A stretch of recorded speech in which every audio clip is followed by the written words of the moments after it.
വട്ടയിലയും മഷിത്തണ്ടും. പാചകപ്പുരയിൽ നിന്ന് ഞാൻ ഉപ്പുമാവ് വാങ്ങി വരും വരെ അവൾ ചോറുപാത്രം തുറക്കില്ല. ഉപ്പുമാവും വാങ്ങി ഞാൻ വന്നാലുടൻ അധികാരത്തോടെ എൻ്റെ ഉപ്പുമാവ് കൈക്കലാക്കും. അവളുടെ ചോറുപാത്രം എൻ്റെ നേരെയും വച്ച് നീട്ടും. മുട്ട വറുത്തതും തോരനും തീയലും എല്ലാം ചേർത്ത് രുചിയുള്ള ചമ്പാവരി ചോറ് ഞാൻ കഴിച്ചു തീരുമ്പോഴേക്കും ചോറുപാത്രം തിരികെ വാങ്ങിയിട്ട് ചോദിക്കും, നിന്റെ ഉപ്പുമാവ് ഞാൻ തിന്നൂന്ന് നീ ആരോടെങ്കിലും പറയുമോ? കണക്ക് മാഷിൻ്റെ ചോദ്യങ്ങൾക്ക് ഉത്തരം എഴുതി കഴിഞ്ഞാലുടൻ ഞാൻ മറച്ചു പിടിക്കുന്ന സ്ലേറ്റിലെ കൈ അധികാരത്തോടെ എടുത്തു മാറ്റും. ഉത്തരം തെറ്റെന്ന് കണ്ടാൽ മഷിത്തണ്ട് പൊട്ടിച്ചൊറ്റ മായ്ക്കലാണ്. അവളുടെ സ്ലേറ്റ് എൻ്റെ മടിയിൽ വച്ച് തന്നിട്ട് എത്ര വേഗമാണ് അവൾ ശരിയുത്തരം എഴുതി നിറയ്ക്കുന്നത്. മഴയത്തു നനഞ്ഞ എൻ്റെ പുസ്തകം ജനൽപ്പടിയിൽ ഉണക്കാൻ വച്ച് അവളുടെ അലുമിനിയം പെട്ടിയിൽ ഭദ്രമായി പൊതിഞ്ഞു സൂക്ഷിച്ചിരുന്ന പുസ്തകം എനിക്ക് തന്നിട്ട് അവൾ എങ്ങോട്ടാണ് പോയത്? ഹെഡ്മാഷ് അവളെ വിളിപ്പിച്ചെന്ന് കേട്ടു. അലുമിനിയം പെട്ടി ടീച്ചർ വന്ന് എടുത്തുകൊണ്ട് പോകുന്നതും കണ്ടു. അവളുടെ പുസ്തകം നനയാതെ വയ്ക്കാൻ എനിക്ക് പെട്ടിയില്ലല്ലോ.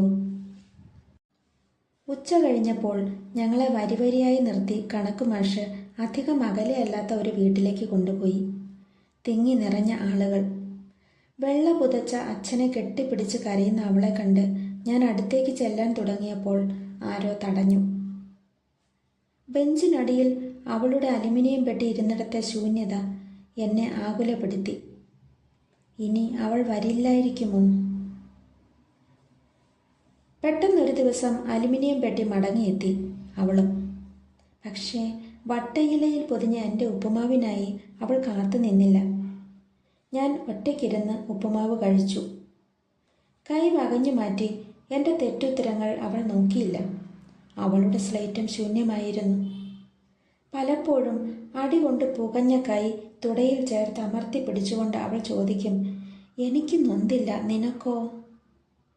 ഞാൻ ഉറക്കെ കരയുമ്പോഴും അവൾ കരയാതെ ചുണ്ട് കടിച്ചു പിടിച്ച് കൈ കുടഞ്ഞ് മടിയിൽ തിരുകി കുനിഞ്ഞിരിക്കും. കുറേ നാളുകൾക്ക് ശേഷം അന്ന് അവൾ എൻ്റെ ഉപ്പുമാവിനായി കാത്തുനിന്നു. സന്തോഷത്തോടെ ഞാൻ പൊതി തുറന്ന് നീട്ടി. നിന്റെ ചോറുപാത്രം എവിടെ? അവൾ ഒന്നും മിണ്ടിയില്ല. വട്ടയിലയിൽ ഉപ്പുമാവ് രണ്ടായി പകുത്ത് ഞങ്ങൾ കഴിച്ചു. നാളെയും എനിക്കിതുപോലെ തരുമോ? പിന്നെന്താ, ഞാൻ തലകുലുക്കി.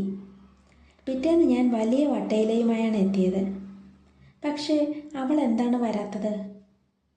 മാഷും ടീച്ചറും എല്ലാവരും ഓഫീസ് റൂമിൽ എന്തോ സംസാരത്തിലാണ്. അല്പം കഴിഞ്ഞപ്പോൾ ഞങ്ങളെ വരിവരിയായി നിർത്തി ഒരിക്കൽ കൂടി ആ വീട്ടിലേക്ക് കൊണ്ടുപോയി. എൻ്റെ കണ്ണുകൾ അവളെ തിരഞ്ഞു. നിരയായി നിരത്തി വച്ച 3 പെട്ടികളിൽ ഒന്നിനു മുകളിൽ അവളുടെ ചിത്രം കണ്ടു. ആളുകൾ എന്തൊക്കെയോ അടക്കം പറയുന്നു. എത്ര നാളാ പട്ടിണി കിടക്കുക? ഒരു പണിയെങ്കിലും കിട്ടാൻ ഒരുപാട് അലഞ്ഞു പാവം. ഇടയ്ക്ക് 1-2 വട്ടം അരി കടം വാങ്ങിയിരുന്നു. നാണക്കേട് കൊണ്ടാകും, പിന്നെ കണ്ടില്ല.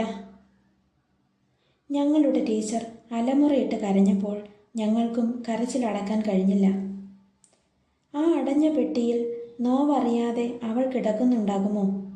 നൊന്താലും അവൾ പറയില്ല. അതുകൊണ്ടായിരിക്കുമോ മരിച്ചു എന്ന് കരുതി പെട്ടിയിലാക്കിയത്? ഇനി ഒരിക്കലും അനങ്ങില്ല, മിണ്ടില്ല എന്ന് എല്ലാവരും തീർച്ചയാക്കിയോ? ഞാൻ വിളിക്കുമ്പോൾ അവൾ മിണ്ടാതിരിക്കുമോ? ഞാൻ പെട്ടിയിൽ തൊടാനാഞ്ഞപ്പോൾ ആരോ എന്നെ ചേർത്ത് നിർത്തി. ഒരുപാട് ചോദ്യങ്ങൾ ബാക്കിയായി. ബെഞ്ചിനടിയിൽ അവളുടെ പെട്ടി ഇരുന്നിടത്തെ ശൂന്യത ഏറെ നാളുകൾക്ക് ശേഷം എൻ്റെ ചോദ്യങ്ങൾക്കുള്ള ഉത്തരം നൽകി. ഇല്ല, ഇനി അവൾ വരില്ല. വട്ടയിലയും മഷിത്തണ്ടും നൊമ്പരമുണർത്തി.